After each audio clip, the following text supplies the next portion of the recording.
Hey, welcome to Mindful May. Welcome to episode 1 of the Just Start Sewing series. I'm May, and this is my bestie, Nicole. Hey guys, I'm here. You don't know me, but you will.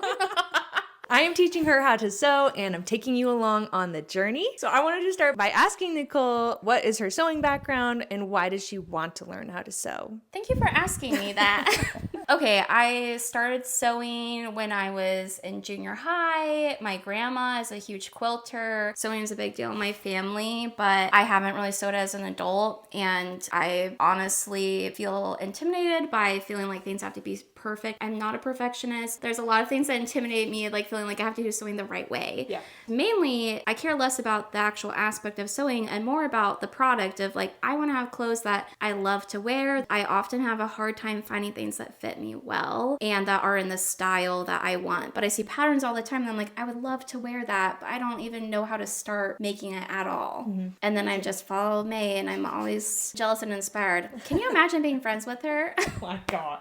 It's hard. Really came from the heart. Oh my gosh. Thank you. That was a great intro. I feel like a lot of people will relate to that. So we are starting episode 1 talking about all of the materials that you need to begin your journey, starting with arguably the most important part, which is your sewing machine. Nicole brought her mom's sewing machine.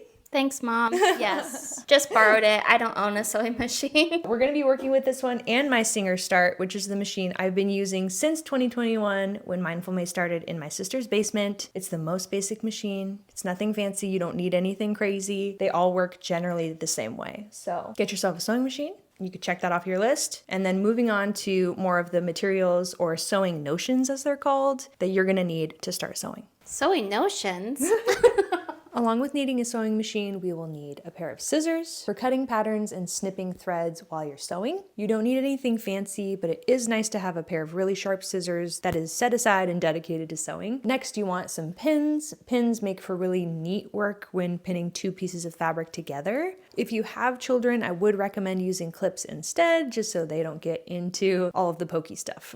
You'll need a measuring tape to measure your body when figuring out a pattern, sometimes measuring fabric or elastic for a waistline or a sleeve. You'll definitely need a seam ripper to undo any mistakes. You will want a seam gauge for sewing hems and seams. If you don't know that terminology, we're going to learn that in the next episode, so don't worry. Next, we need bobbins. You can buy these in metal or plastic. This is necessary for any machine. They are a universal size, so they should fit in any machine you have. I typically like to find these in thrift stores, so I'd recommend if you're a thrifter, you can check there first. Next is an iron and an ironing board. Now that I've sewn for a couple years, I would say this is necessary to start sewing. I feel like if you don't iron, your project tends to look frumpy and it honestly makes it look more handmade, so please invest in an iron. Again, you can find these really easily at thrift stores if you don't already have one. Something else we will eventually need is thread. In episode 3, we will go and get our fabric and thread that matches the fabric, but we won't know what color we need until we get there. I personally started with whatever thread I had. I made this red apron with black thread. I still wear this apron to this day. It doesn't really matter. As I am a fan of saying, just start with what you have and make it work, and you can invest in more tools along the way. Over time, if you continue to sew, you'll definitely collect many different colors of thread, and you'll usually have the perfect color on hand for any project. I would also say that to begin sewing, you need excitement, patience, and a willingness to mess up and try again. Ain't that the truth, May? I have linked very similar items and beginner kits down below if you don't have these products. But once you do, you can move on to the next episode, and we'll see you then. See you there. Cheers.